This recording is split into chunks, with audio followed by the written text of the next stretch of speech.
வணக்கம். இன்று நீங்கள் கேட்கவிருப்பது தமிழின் மிக முக்கியமான எழுத்தாளர் புதுமைப்பித்தனின் சிறுகதையான கடவுளும் கந்தசாமி பிள்ளையும். வாசிப்பவர் உங்கள் ஜனனி. மேலகரம் மே.கா. ராமசாமி பிள்ளை அவர்களின் ஏக புத்திரனும் செல்லப்பா என்பவருமான மேலகரம் மே.கா.ரா. கந்தசாமி பிள்ளை அவர்கள் பிராட்வேயும் எஸ்பிளனேடும் கூடுகிற சந்தியில் ஆபத்தில்லாத ஓரத்தில் நின்று கொண்டு வெகு தீவிரமாக யோசித்து கொண்டிருந்தார். டிராமில் ஏறிச் சென்றால் 1.25 அணா, காலணா மிஞ்சும். பக்கத்து கடையில் வெற்றிலைப்பாக்கு போட்டுக்கொண்டு வீட்டுக்கு நடந்து விடலாம். பஸ்ஸில் ஏறி கண்டக்டரை ஏமாற்றிக் கொண்டே சென்ட்ரலை கடந்துவிட்டு அப்புறம் டிக்கெட் வாங்கி திருவல்லிக்கேணிக்கு போனால் அரை கப் காப்பி குடித்துவிட்டு வீட்டுக்கு போகலாம். ஆனால் வெற்றிலை கிடையாது. கண்டக்டர் தான் என்னை ஏமாற்று ஏமாற்று என்று வெற்றிலை வைத்து அழைக்கும்போது அவனை ஏமாற்றுவது, அதாவது அவனை ஏமாறாமல் ஏமாற்றுவது தர்ம விரோதம். நேற்று அவன் அப்படி கேட்டபடி சென்ட்ரலில் இருந்து மட்டும் கொடுத்திருந்தால் காப்பி சாப்பிட்டிருக்கலாம். இப்பொழுது காப்பி சாப்பிட்டால் கொஞ்சம் விறுவிறுப்பாகத்தான் இருக்கும். இப்படியாக மேற்படியூர் மேற்படி விலாசப்பிள்ளை அவர்கள் தர்ம விசாரத்தில் ஈடுபட்டிருக்கும் பொழுதுதான் அவருக்கு கடவுள் பிரசன்னமானார். திடாரென்று அவருடைய புத்தி பரவசத்தால் மருளும்படி தோன்றி, இந்தா பிடி வரத்தை என்று வற்புறுத்தவில்லை. ஐயா, திருவல்லிக்கேணிக்கு எப்படி போகிறது என்றுதான் கேட்டார். டிராமிலும் போகலாம், பஸ்ஸிலும் போகலாம், கேட்டு கேட்டு நடந்தும் போகலாம். மதுரைக்கு வழி வாயிலே என்றார் ஸ்ரீ கந்தசாமி பிள்ளை. நான் மதுரைக்கு போகவில்லை, திருவல்லிக்கேணிக்குத்தான் வழி கேட்டேன். எப்படி போனால் சுருக்க வழி என்றார் கடவுள். 2 பேரும் விழுந்து விழுந்து சிரித்தார்கள்.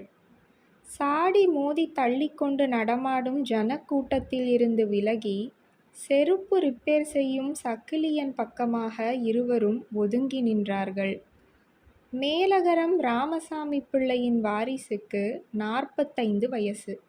45 வருஷங்களாக அன்ன ஆகாரமில்லாமல் வளர்ந்தவர் போன்ற தேகக்கட்டு, சில கருப்பு மயிர்களும் உள்ள நரைத்த தலை, 2 வாரங்களாக ஷவரம் செய்யாத முகவெட்டு, எந்த ஜன கும்பலிலும் எவ்வளவு தூரத்திலும் போகும் நண்பர்களையும் கொத்திப் பிடிக்கும் அதிதீட்சண்யமான கண்கள், காரிக்கம் ஷர்ட், காரிக்கம் வேஷ்டி, காரிக்கம் மேல் அங்கவஸ்திரம். வழி கேட்டவரை கந்தசாமி பிள்ளை கூர்ந்து கவனித்தார். வயசை நிர்ணயமாகச் சொல்ல முடியவில்லை. 60 இருக்கலாம், 60,000 இருக்கலாம். ஆனால் அத்தனை வருஷமும் சாப்பாட்டு கவலையே இல்லாமல் கொழு கொழு என்று வளர்ந்த மேனி வளப்பம். தலையிலே துளிக்கூட கருப்பில்லாமல் நரைத்த சிகை, கோதி கட்டாமல் சிங்கத்தின் பிடரிமயிர் மாதிரி கழுத்தில் விழுந்து சிலிர்த்து கொண்டு நின்றது. கழுத்திலே நட்ட நடுவில் பெரிய கருப்பு மரு, கண்ணும் கண்ணங்கரேல் என்று 4 திசையிலும் சுழன்று சுழன்று வெட்டியது. சில சமயம் வெறியனுடையது போல கவிழ்ந்தது.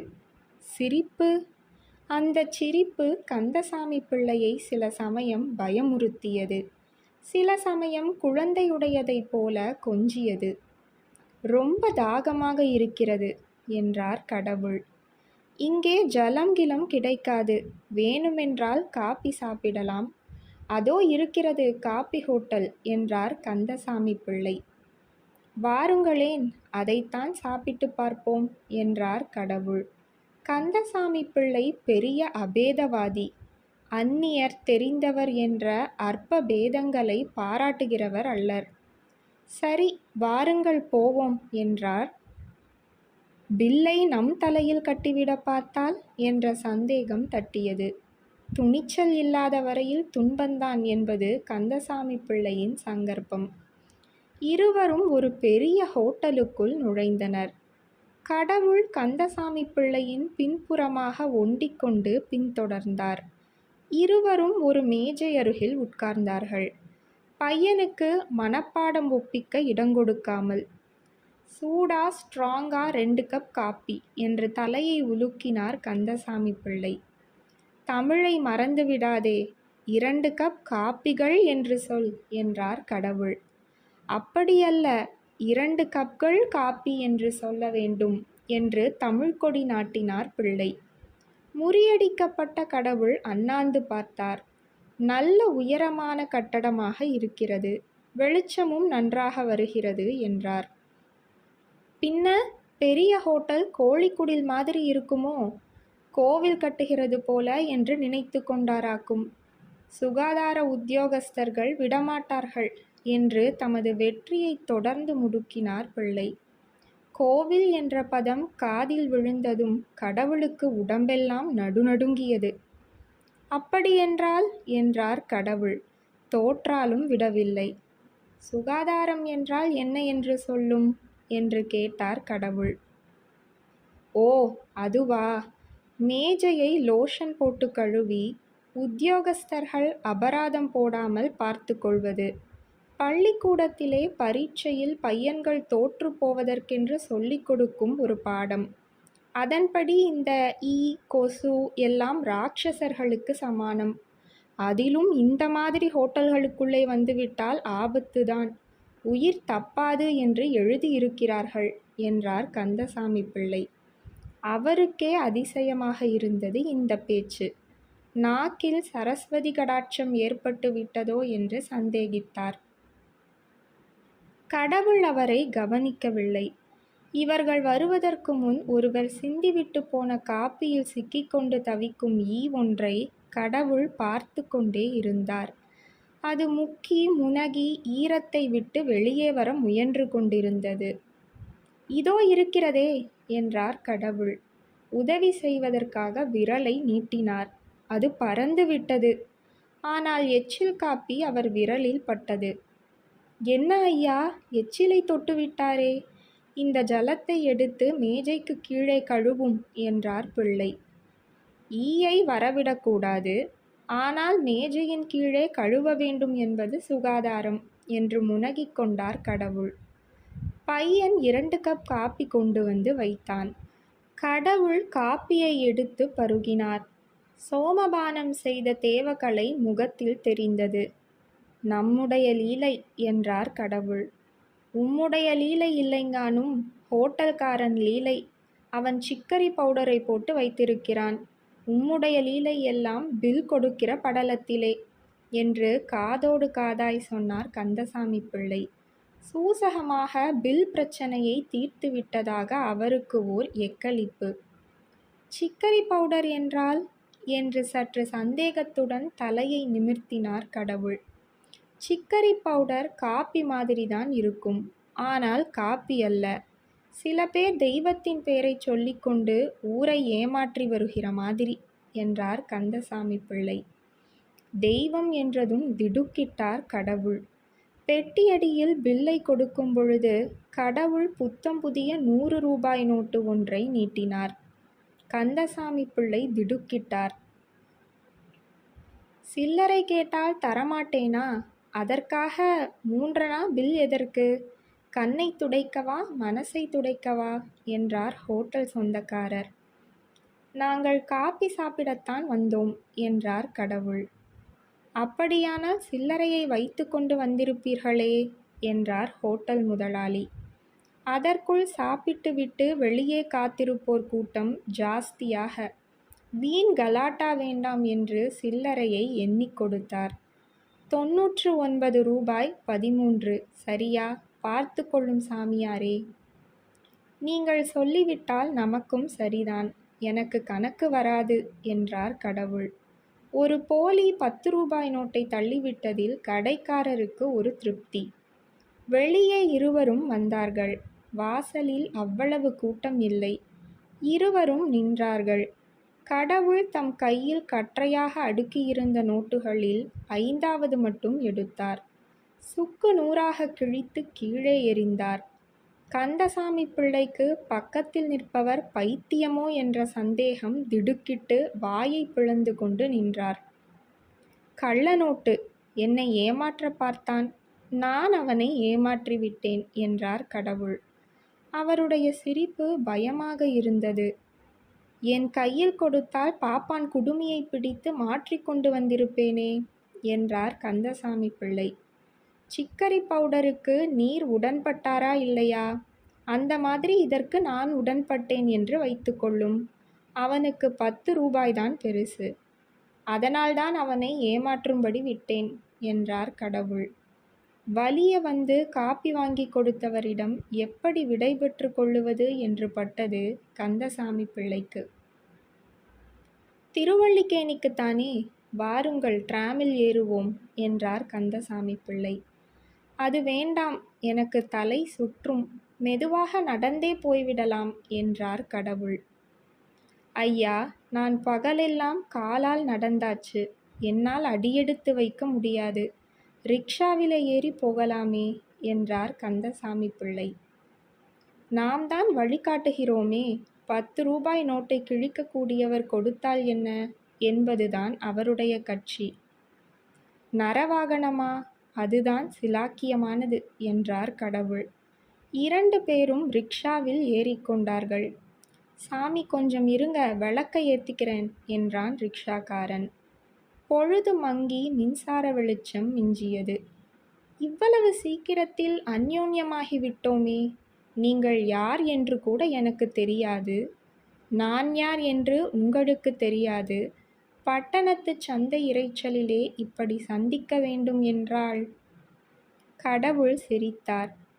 பல் இருட்டில் மோகனமாக மின்னியது.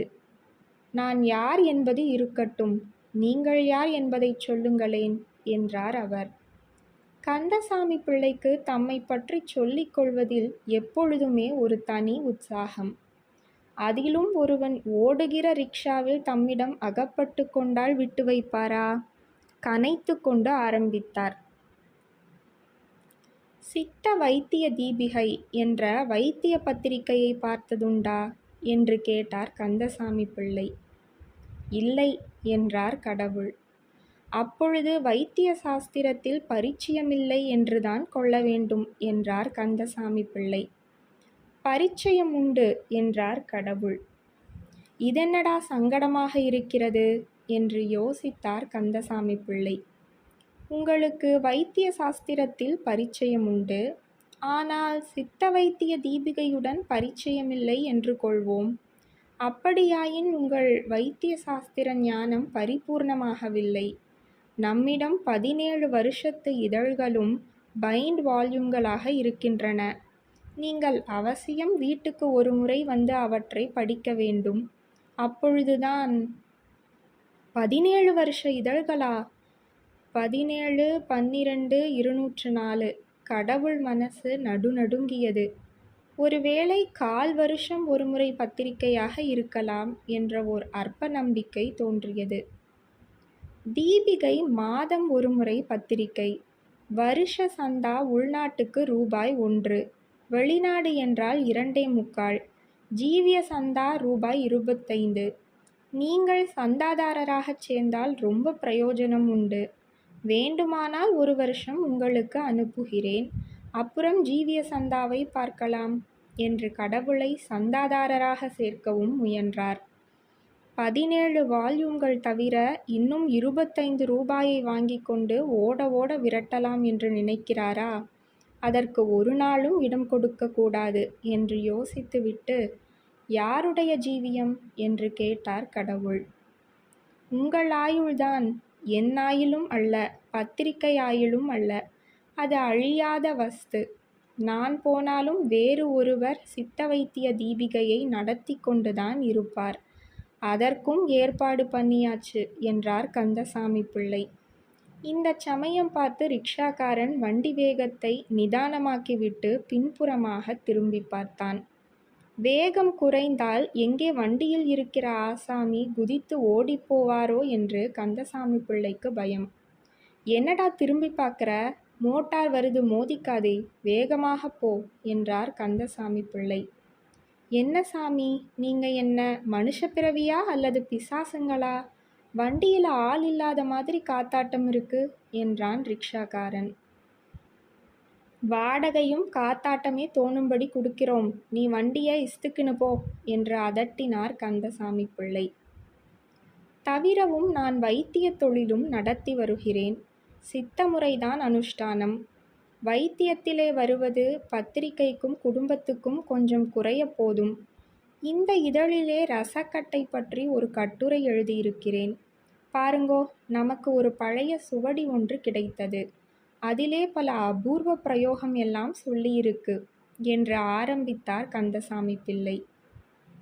ஏதேது, மகன் ஓய்கிற வழியாய் காணோமே என்று நினைத்தார் கடவுள். தினம் சராசரி எத்தனை பேரை வேட்டு வைப்பீர் என்று கேட்டார். பெருமையாகச் சொல்லிக் கொள்ளும்படி அவ்வளவு ஒன்றும் இல்லை. மேலும் உங்களுக்கு நான் வைத்தியத்தை ஜீவனோபாயமாக வைத்திருக்கிறேன் என்பது ஞாபகம் இருக்க வேண்டும். வியாதியும் கூடுமான வரையில் அகன்றுவிடக்கூடாது, ஆசாமியும் தீர்ந்துவிடக்கூடாது. அப்பொழுதுதான் சிகிச்சைக்கு வந்தவனிடம் வியாதியை ஒரு வியாபாரமாக வைத்து நடத்த முடியும். ஆள் அல்லது வியாதி என்று முரட்டுத்தனமாக சிகிச்சை பண்ணினால் தொழில் நடக்காது. வியாதியும் வேகம் குறைந்து படிப்படியாய் குணமாக வேண்டும். மருந்தும் வியாதிக்கோ மனுஷனுக்கோ கெடுதல் தந்துவிடக்கூடாது. இதுதான் வியாபார முறை. இல்லாவிட்டால் இந்த 17 வருஷங்களாக பத்திரிகை நடத்தி கொண்டிருக்க முடியுமா என்று கேட்டார் கந்தசாமி பிள்ளை. கடவுள் விஷயம் புரிந்தவர் போல தலையை ஆட்டினார். இப்படி உங்கள் கையை காட்டுங்கள், நாடி எப்படி அடிக்கிறது என்று பார்ப்போம் என்று கடவுளின் வலது கையை பிடித்தார் கந்தசாமி பிள்ளை. ஓடுகிற வண்டியில் இருந்து கொண்டா என்று சிரித்தார் கடவுள். அது வைத்தியனுடைய திறமையை பொறுத்தது என்றார் கந்தசாமி பிள்ளை. நாடியை சில வினாடிகள் கவனமாக பார்த்தார். பித்தம் ஏறி அடுக்கிறது. விஷப்பிரயோகமும் பழக்கமுண்டா என்று கொஞ்சம் வினயத்துடன் கேட்டார் பிள்ளை. நீ கெட்டிக்காரன்தான், வேறு எத்தனையோ உண்டு என்று சிரித்தார் கடவுள். ஆமாம், நாம் என்னத்தையெல்லாமோ பேசிக்கொண்டிருக்கிறோம். அதிருக்கட்டும், திருவல்லிக்கேணியில் எங்கே என்றார் கந்தசாமி பிள்ளை. 7ஆம் நம்பர் வீடு, ஆஃபீஸ் வெங்கடாச்சல முதலி சந்து என்றார் கடவுள். அடட, அது நம்ம விலாசமாச்சே, அங்க யாரை பார்க்க வேண்டும்? கந்தசாமி பிள்ளையை. சரியா போச்சு போங்க, நான் தான் அது. தெய்வந்தான் நம்மை அப்படி சேர்த்து வைத்திருக்கிறது. தாங்கள் யாரோ இனம் தெரியவில்லையே என்றார் கந்தசாமி பிள்ளை. நானா? கடவுள் என்றார் சாவகாசமாக மெதுவாக. அவர் வானத்தை பார்த்து கொண்டு தாடியை நெருடினார். கந்தசாமி பிள்ளை திடுக்கிட்டார். கடவுளாவது வருவதாவது? பூலோகத்தை பார்க்க வந்தேன். நான் இன்னும் சில நாட்களுக்கு உம்முடைய அதித்தி. கந்தசாமி பிள்ளை பதற்றத்துடன் பேசினார். எத்தனை நாள் வேண்டுமானாலும் இரும், அதற்கு ஆட்சேபம் இல்லை. நீர் மட்டும் உம்மை கடவுள் என்று தயவு செய்து வெளியில் சொல்லிக்கொள்ள வேண்டாம். உம்மை பைத்தியக்காரன் என்று நினைத்தாலும் பரவாயில்லை. என்னை என் வீட்டுக்காரி அப்படி நினைத்துவிடக்கூடாது என்றார். அந்த விளக்கு பக்கத்தில் நிறுத்தடா என்றார் கந்தசாமி பிள்ளை. வண்டி நின்றது. இருவரும் இறங்கினார்கள். கடவுள் அந்த ரிக்ஷாக்காரனுக்கு பளபளப்பான ஒற்றை ரூபாய் நோட்டு ஒன்றை எடுத்து கொடுத்தார். நல்லா இருக்கணும் சாமி என்று உள்ளம் குளிரச் சொன்னான் ரிக்ஷாக்காரன். கடவுளை ஆசீர்வாதம் பண்ணுவதாவது? என்னடா, பெரியவரை பார்த்து நீ என்னடா ஆசீர்வாதம் பண்ணுவது என்று அதட்டினார் கந்தசாமி பிள்ளை. அப்படி சொல்லடா அப்பா, இத்தனை நாளா காது குளிர மனசு குளிர இந்த மாதிரி ஒரு வார்த்தை கேட்டதில்லை. அவன் சொன்னால் என்ன என்றார் கடவுள். அவன்கிட்ட 2 குறைச்சு கொடுத்து பார்த்தால் அப்போ தெரியும் என்றார் கந்தசாமி பிள்ளை. எசமான், நான் நியாயத்துக்கு கட்டுப்பட்டவன், அநியாயத்துக்கு கட்டுப்பட்டவன் இல்லை. சாமி, நான் எப்பவும் அண்ணா அந்த லெக்கில தான் குந்திக்கிட்டு இருப்பேன். வந்தா பார்க்கணும் என்று ஏற்காலை உயர்த்தினான் ரிக்ஷாக்காரன். மகா நியாயத்துக்கு கட்டுப்பட்டவன்தான் தெரியும் போடா கள்ளு தண்ணிக்கு கட்டுப்பட்டவன் என்றார் கந்தசாமி பிள்ளை. வாடகை வண்டியை இஸ்துக்கிட்டு நாள் முச்சூடும் வெயிலில் ஓடினா தெரியும். உன்னை என்ன சொல்ல? கடவுளுக்கு கண்ணில்ல, உன்னைய சொல்ல வச்சான், என்னைய கேட்க வச்சான் என்று சொல்லிக்கொண்டே வண்டியை இழுத்துச் சென்றான். கடவுள் வாய்விட்டு உரக்கச் சிரித்தார். விழுந்து சிரித்தார். மனசிலே மகிழ்ச்சி, குளிர்ச்சி. இதுதான் பூலோகம் என்றார் கந்தசாமி பிள்ளை. இவ்வளவுதானா என்றார் கடவுள். இருவரும் வீட்டை நோக்கி நடந்தார்கள். வீட்டுக்கு எதிரில் உள்ள லாந்தல் கம்பத்தின் பக்கத்தில் வந்ததும் கடவுள் நின்றார். கந்தசாமி பிள்ளையும் காத்து நின்றார். பக்தா என்றார் கடவுள். எதிரில் கிழவனார் நிற்கவில்லை. புலித்தோலாடையும் சடாமுடியும் மானும் மழுவும் பிறையுமாக கடவுள் காட்சியளித்தார். கண்ணிலே மகிழ்ச்சி வெறி துள்ளியது. உதட்டிலே புன்சிரிப்பு. பக்தா என்றார் மறுபடியும். கந்தசாமி பிள்ளைக்கு விஷயம் புரிந்துவிட்டது. ஓய் கடவுளே, இந்தா பிடிவரத்தை என்கிற வித்தை எல்லாம் எங்கிட்ட செல்லாது. நீ வரத்தை கொடுத்துவிட்டு உம்பாட்டுக்கு போவீர். இன்னொரு தெய்வம் வரும், தலையை கொடு என்று கேட்கும். உம்மிடம் வரத்தை வாங்கி கொண்டு பிறகு தலைக்கு ஆபத்தை தேடிக்கொள்ளும் ஏமாந்த சோனகிரி நான் அல்ல. ஏதோ பூலோகத்தை பார்க்க வந்தீர். நம்முடைய அதிதியாக இருக்க ஆசைப்பட்டார். அதற்கு ஆட்சேபம் எதுவும் இல்லை. என்னுடன் பழக வேண்டுமானால் மனுஷனைப் போல, என்னை போல நடந்து கொள்ள வேண்டும். மனுஷ அத்துக்கு கட்டுப்பட்டிருக்க வேண்டும். நான் முந்தி சொன்னதை மறக்காமல் வீட்டுக்கு ஒழுங்காக வாரும் என்றார் கந்தசாமி பிள்ளை. கடவுள் மௌனமாக பின்தொடர்ந்தார். கந்தசாமி பிள்ளையின் வாதம் சரி என்று பட்டது.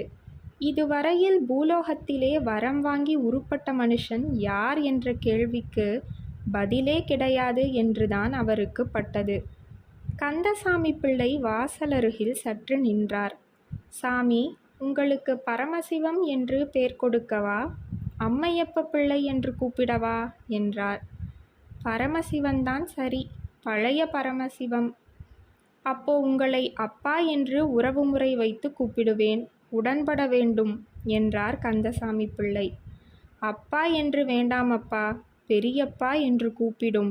அப்போதுதான் என் சொத்துக்கு ஆபத்தில்லை என்று சிரித்தார் கடவுள்.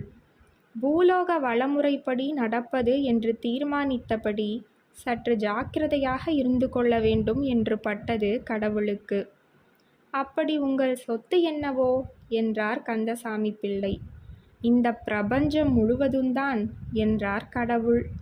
பயப்பட வேண்டாம், அவ்வளவு பேராசை நமக்கு இல்லை என்று கூறிக்கொண்டே நடைப்படியில் காலை வைத்தார் கந்தசாமி பிள்ளை. வீட்டு முன்கூடத்தில் ஒரு தகர விளக்கு அவ்விடத்தை கோவிலின் கர்ப்பகிரகமாக்கியது. அதற்கு அந்தப்புறத்தில் நீண்டு இருண்டு கிடக்கும் பட்டகசாலை. அதற்கப்புறம் என்னவோ ஒரு குழந்தை. அதற்கு 4 வயது இருக்கும். மனசிலே இன்பம் பாய்ச்சும் அழகு. கண்ணிலே எப்பொழுது பார்த்தாலும் காரணமற்ற சந்தோஷம்.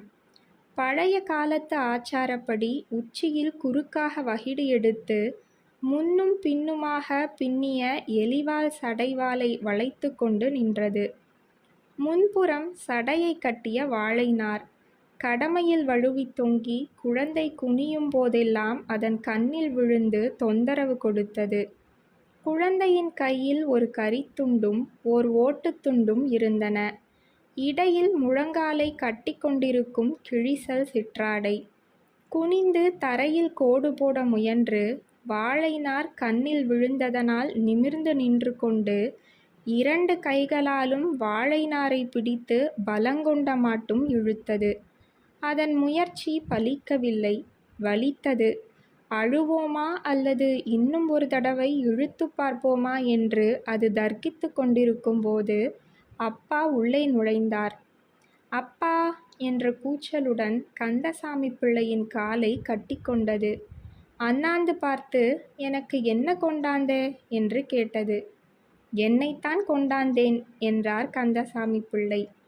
என்னப்பா, தினந்தினம் உன்னியத்தானே கொண்டார, பொறிக்கடலையாவது கொண்டாரப்படாது என்று சினுங்கியது குழந்தை. பொரிக்கடலை உடம்புக்காகாது. இதோ பார், உனக்கு ஒரு தாத்தாவை கொண்டு வந்திருக்கிறேன் என்றார் கந்தசாமி பிள்ளை. இதுதான் உம்முடைய குழந்தையோ என்று கேட்டார் கடவுள். குழந்தையின் பேரில் விழுந்த கண்களை மாற்ற முடியவில்லை அவருக்கு. கந்தசாமி பிள்ளை சற்று தயங்கினார். சும்மா சொல்லும், இப்போதெல்லாம் நான் சுத்த சைவன். மண்பானை சமையல்தான் பிடிக்கும். பால் தயிர் கூட சேர்த்து கொள்ளுவதில்லை என்று சிரித்தார் கடவுள். ஆசைக்கு என்று காலம் தப்பி பிறந்த கருவேப்பிலை கொழுந்து என்றார் கந்தசாமி பிள்ளை. இப்படி உட்காருங்கள், இப்போ குழாயில தண்ணீர் வராது, குடத்திலே எடுத்து கொண்டு வருகிறேன் என்று உள்ளே இருட்டில் மறைந்தார் கந்தசாமி பிள்ளை. கடவுள் துண்டை உதறி போட்டுவிட்டு கூடத்தில் உட்கார்ந்தார். மனசிலே ஒரு துருதுருப்பும் எல்லையற்ற நிம்மதியும் இருந்தன. வாடியம்மா கருவேப்பிலை கொழுந்தே என்று கைகளை நீட்டினார் கடவுள். ஒரே குதியில் அவருடைய மடியில் வந்து ஏறிக்கொண்டது குழந்தை. என் பேரு கருவேப்பிலை கொழுந்தில்ல, வள்ளி. அப்பா மாத்திரம் என்ன கருப்பி கருப்பின்னு கூப்பிடுதா, நான் என்ன அப்படியா என்று கேட்டது. அது பதிலை எதிர்பார்க்கவில்லை. அதன் கண்களுக்கு தாத்தாவின் கண்டத்தில் இருந்த கருப்பு மரு தென்பட்டது. அதென்ன தாத்தா, கண்ணங்கரையிலுன்னு நவாப்பழம் மாதிரி கழுத்தில் இருக்கு, அதை கடிச்சு திங்கணும் போல இருக்கு என்று கண்களை சிமிட்டி சிமிட்டி பேசிக்கொண்டு மடியில் எழுந்து நின்று கழுத்தில் பூ போன்ற உதடுகளை வைத்து அழுத்தியது. இளம் பல் கழுத்தில் கிளுகிழுத்தது. கடவுள் உடலே குளுகுளுத்தது. கூச்சமா இருக்கு என்று உடம்பை நெழுத்தார் கடவுள். ஏன் தாத்தா, கழுத்தில் நெருப்பு கிருப்பு பட்டு பொத்து போச்சோ?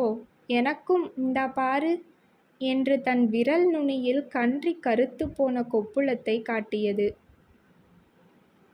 பாப்பா, அது நாகப்பழந்தாண்டி அம்மா. முந்தி ஒரு தரம் எல்லோரும் கொடுத்தாளேன்னு வாங்கி வாயில போட்டுக்கொண்டேன். எனக்கு பங்கில்லையான்னு கழுத்தை பிடிச்சி புட்டாங்க. அதில் இருந்து அது அங்கேயே சிக்கிக்கிச்சு. அது கிடக்கட்டும், உனக்கு விளையாட தோழி பிள்ளைகள் இல்லையா என்று கேட்டார் கடவுள். வட்டும் கரித்துண்டும் இருக்கே, நீ வட்டாட வருதியா என்று கூப்பிட்டது. குழந்தையும் கடவுளும் வட்டு விளையாட ஆரம்பித்தார்கள். ஒற்றை காலை மடக்கி கொண்டே நொண்டியடித்து ஒரு தாவு தாவினார் கடவுள். தாத்தா, தோத்து போனியே என்று கை கொட்டி சிரித்தது குழந்தை. ஏன் என்று கேட்டார் கடவுள். கால் கரிக்கோட்டில் பட்டுவிட்டதாம். முந்தியே சொல்லப்படாதா என்றார் கடவுள். ஆட்டம் தெரியாம ஆட வரலாமா என்று கையை மடக்கி கொண்டு கேட்டது குழந்தை. அந்த சமயத்தில் ஸ்ரீ கந்தசாமி பிள்ளை முன்னே வர, ஸ்ரீமதி பின்னே குடமும் இடுப்புமாக இருட்டில் இருந்து வெளிப்பட்டார்கள். இவங்க தான் கைலாசவரத்து பெரியப்பா. கரிசங்குளத்து பொண்ணை இவங்களுக்கு ஒன்று விட்ட அண்ணாச்சி மகனுக்கு தான் கொடுத்துருக்கு, தெரியாதா என்றார் கந்தசாமி பிள்ளை. என்னமோ தேசாந்திரியாக போயிட்டதாக சொல்லுவார்களே, அந்த மாமாவா? வாருங்க மாமா, சேவிக்கிறேன் என்று குடத்தை இறக்கி வைத்துவிட்டு விழுந்து நமஸ்கரித்தாள். காது நிறைந்த பழங்கால பாம்படம் கன்னத்தில் இடிபட்டது. பத்தும் பெருக்கமுமாக சுகமாக வாழ வேணும் என்று ஆசீர்வதித்தார் கடவுள். காந்திமதி அம்மையாருக்கு அதுதான் கந்தசாமி பிள்ளை மனைவியின் பெயர் என்றும் அனுபவித்திராத உள்ள நிறைவு ஏற்பட்டது. வாசலில் இருக்கிற அரிசி மூட்டை அப்படியே போட்டு வச்சிருந்தா என்று ஞாபகமூட்டினார் கடவுள். இவங்களுக்கு மறதிதான் சொல்லி முடியாது. அரிசி வாங்கியாச்சுன்னு இப்பத்தான் கேட்டேன், இல்லைன்னு சொன்னாக. ஊருக்கெல்லாம் மருந்து கொடுக்காக, இவக மறதிக்கு தான் மருந்த காங்கலை. படைச்ச கடவுள் தான் பக்கத்தில் நின்று பார்க்கணும் என்றாள் காந்திமதி அம்மாள். பார்த்துக்கிட்டு தான் நிற்காரே என்றார் கடவுள் கிராமியமாக. பார்த்து சிரிக்கணும், அப்பத்தான் புத்தி வரும் என்றாள் அம்மையார். கடவுள் சிரித்தார். கடவுளும் கந்தசாமி பிள்ளையும் வாசலுக்கு போனார்கள். அந்த செப்பிடு வித்தையெல்லாம் கூடாது என்று சொன்னேனே என்றார் பிள்ளை காதோடு காதாக. இனிமேல் இல்லை என்றார் கடவுள். கந்தசாமி பிள்ளை முக்கி முனகி பார்த்தார். மூட்டை அசையவே இல்லை. நல்ல இளவட்டம் என்று சிரித்து கொண்டே மூட்டையை இடுப்பில் இடுக்கிக் கொண்டார் கடவுள். நீங்க எடுக்கதாவது? உங்களைத்தானே, ஒரு பக்கமா தாங்கி பிடியுங்க. சும்மா பார்த்துக்கிட்டே நிக்கியளே என்று பதைத்தாள் காந்திமதி அம்மாள். நீ சும்மா இரம்மா, எங்கே போடணும்னு சொல்லுத என்றார் கடவுள். இந்த கூடத்திலேயே கிடக்கட்டும், நீங்க இங்க சும்மா வச்சிருங்க என்று வழிமறித்தாள் காந்திமதி அம்மாள். கந்தசாமி பிள்ளையும் கடவுளும் சாப்பிட்டு விட்டு வாசல் திண்ணைக்கு வரும்பொழுது இரவு மணி 11. இனிமேல் என்ன யோசனை என்றார் கடவுள். தூங்கத்தான் என்றார் பிள்ளை கொட்டாவி விட்டு கொண்டே. தாத்தா, நானும் உங்கூடத்தான் படுத்துக்குவேன் என்று ஓடி வந்தது குழந்தை. நீ அம்மைய கூப்பிட்டு பாயும் தலையணையும் எடுத்து போடச் சொல்லு என்றார் கந்தசாமி பிள்ளை. என்னையுமா தூங்கச் சொல்லுகிறீர் என்று கேட்டார் கடவுள். மனுஷன் கூட பழகினால் அவர்களைப் போலத்தான் நடந்தாகணும். தூங்க இஷ்டமில்லை என்றால் பேசாமல் படுத்து கொண்டிருங்கள். ராத்திரியில் அபவாதத்துக்கு இடமாகும் என்றார் கந்தசாமி பிள்ளை. கந்தசாமி பிள்ளை பவழக்காரத் தெரு சித்தாந்த தீபிகை ஆபீஸில் தரையில் உட்கார்ந்து கொண்டு பதவுரை எழுதி கொண்டிருக்கிறார். போகர் நூலுக்கு விளக்க உரை பிள்ளையவர்கள் பத்திரிகையில் மாதம் தொடர்ச்சியாக பிரசுரமாகி வருகிறது. ஆச்சப்பா, இன்னமொன்று சொல்ல கேளு. அப்பனே, வயமான செங்கரும்பு காய்ச்சிய வெந்நீருடனே கருடப்பிச்சு கல்லுருவி புல்லுருவி நல்லூமத்தை கருடப்பச்சை என்றும் பாடம் என்று எழுதிவிட்டு வாசல் வழியாக போகும் தபார்காரன் உள்ளே நுழையாமல் நேராக போவதை பார்த்துவிட்டு, இன்றைக்கும் பத்திரிகை போகாது என்று முனகியபடி எழுதியதை சுருட்டி மூலையில் வைத்துவிட்டு விரல்களை சொடுக்கு முறித்து கொண்டார். வாசலில் ரிக்ஷா வந்து நின்றது. கடவுளும் குழந்தையும் இறங்கினார்கள். வள்ளியின் இடுப்பில் பட்டுச் சிற்றாடை, கை நிறைய மிட்டாய் பொட்டலம். தாத்தாவும் நானும் செத்த காலேஜ் உசிர், காலேஜெல்லாம் பார்த்தோம் என்று துள்ளியது குழந்தை. எதற்காக ஓய்? ஒரு கட்டடத்தை காட்டி எலும்பையும் தோலையும் பொதிந்து பொதிந்து வைத்திருக்கிறது. என்னை கேலி செய்ய வேண்டும் என்று நினைப்போ என்று கேட்டார் கடவுள். குரலில் கடுகடுப்பு தொனித்தது. அவ்வளவு ஞானத்தோட இங்க யாரும் செய்து விடுவார்களா? சிருஷ்டியின் அபூர்வத்தை காட்டுவதாக நினைத்து கொண்டுதான் அதையெல்லாம் அப்படி வைத்திருக்கிறார்கள். அது கிடக்கட்டும், நீங்க இப்படி ஓர் 25 ரூபாய் கொடுங்கள், உங்களை ஜீவிய சந்தாதாரராக சேர்த்து விடுகிறேன். இன்று பத்திரிகை போயாக வேணும் என்று கையை நீட்டினார் பிள்ளை. இது யாரை ஏமாற்ற, யார் நன்மைக்கு என்று சிரித்தார் கடவுள். தானம் வாங்கவும் பிரியமில்லை, கடன் வாங்கும் யோசனையும் இல்லை. அதனால்தான் வியாபாரார்த்தமாக இருக்கட்டும் என்கிறேன். நன்மையை பற்றி பிரமாதமாக பேசிவிட்டார்களே. இந்த பூலோகத்திலே நெய் முதல் நல்லெண்ணெய் வரையில் எல்லாம் கலப்படந்தான். இது உங்களுக்கு தெரியாதா என்று ஒரு போடு போட்டார் கந்தசாமி பிள்ளை. கடவுள் யோசனையில் ஆழ்ந்தார். அதிருக்கட்டும், போகரிலே சொல்லியிருக்கிறதே கருடப்பச்சை, அப்படி ஒரு மூலிகை உண்டா, அல்லது கருட பிச்சுதானா என்று கேட்டார் கந்தசாமி பிள்ளை. பிறப்பித்த பொறுப்புதான் எனக்கு, பெயரிட்ட பழியையும் என்மேல் போடுகிறீரே, இது நியாயமா? நான் என்னத்தை கண்டேன்? உம்மை உண்டாக்கினேன். உமக்கு கந்தசாமி பிள்ளை என்று உங்க அப்பா பெயரிட்டார். அதற்கும் நான் தான் பழியா என்று வாயை மடக்கினார் கடவுள். நீங்கள் 2 பேரும் வெயிலில் அலைந்துவிட்டு வந்தது கோபத்தை எழுப்புகிறது போல் இருக்கிறது. அதற்காக என்னை மிரட்டி மடக்கிவிட்டதாக நினைத்து கொள்ள வேண்டாம்.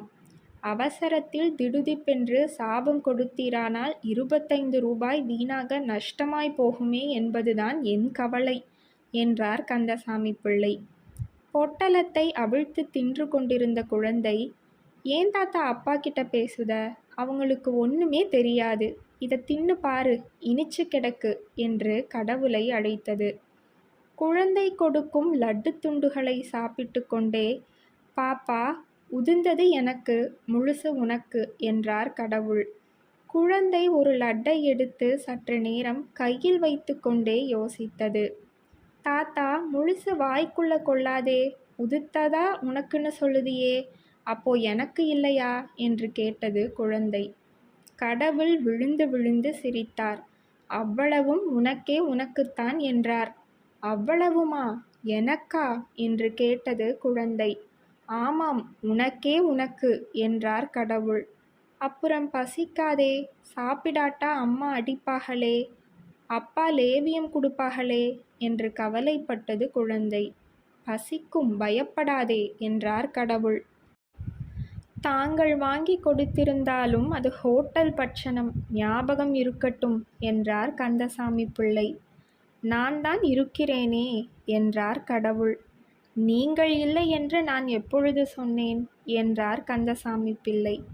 சில வினாடிகள் பொறுத்து இன்றை செலவு போக அந்த 100 ரூபாயில் எவ்வளவு மிச்சம் என்றார் கந்தசாமி பிள்ளை.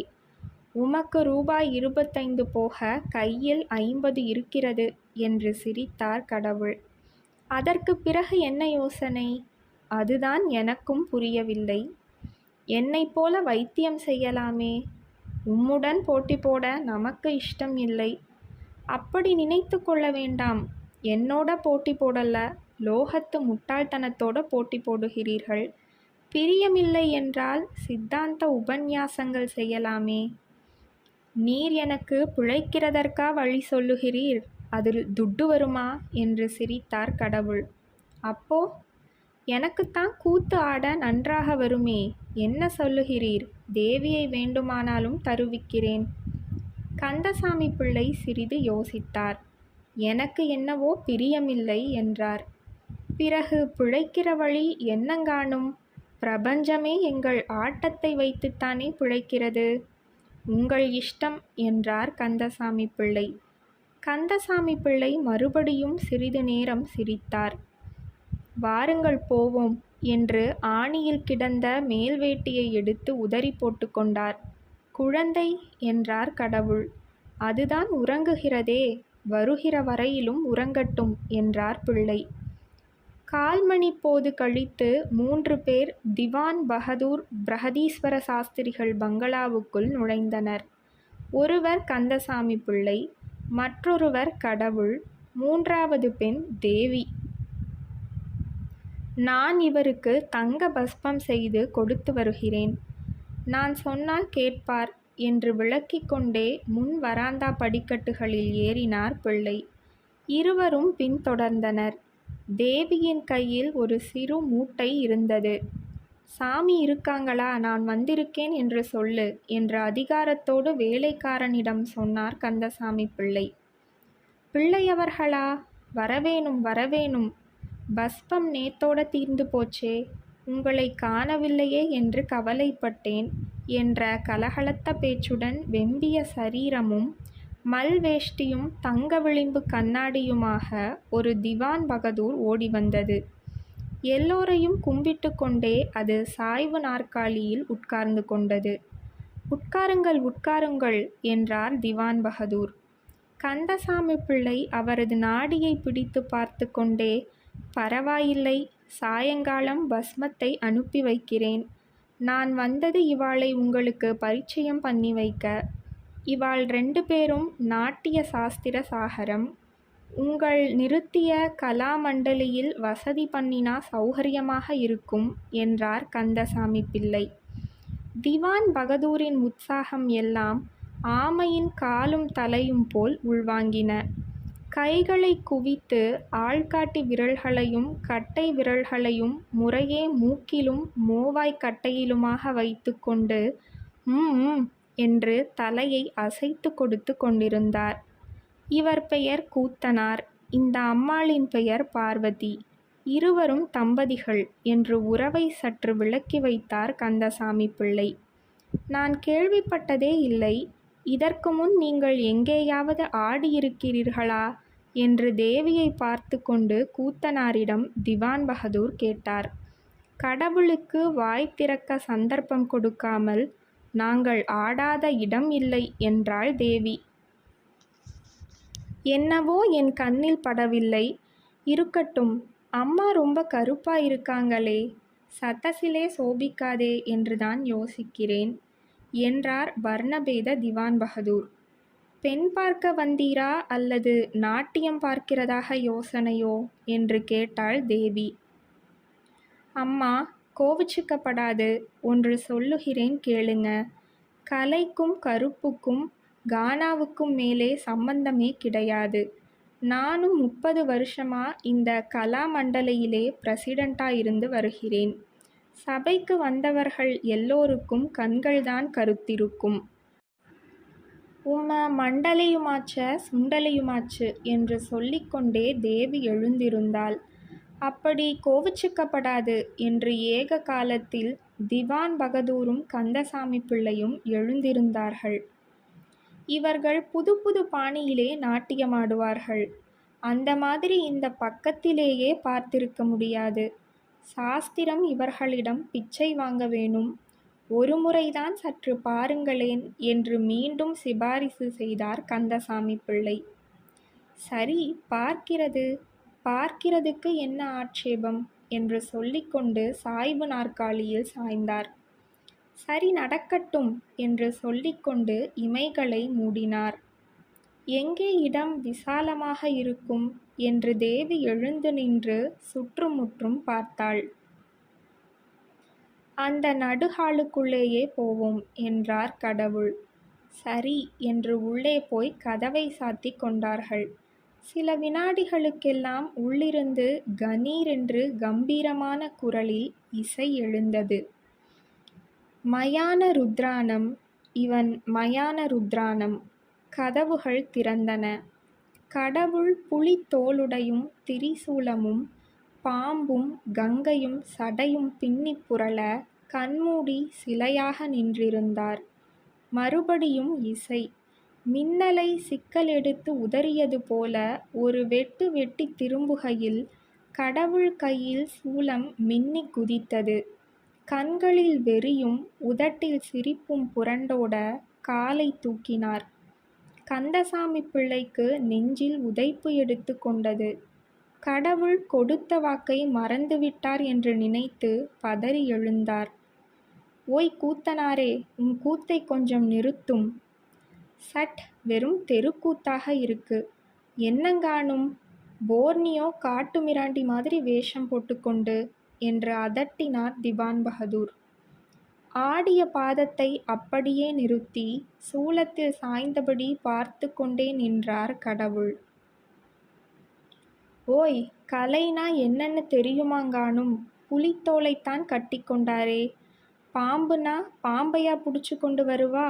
பாம்பு மாதிரி ஆபரணம் போட்டுக்கொள்ள வேணும். புலித்தோல் மாதிரி பட்டு கட்டி கொள்ள வேணும். கலைக்கு முதல் அம்சம் கண்ணுக்கு அழகுங்காணும். வாஸ்தவமாக பார்வதி பரமேஸ்வராலே இப்படி ஆடினாலும் அது நாட்டிய சாஸ்திரத்திற்கு ஒத்து வராது.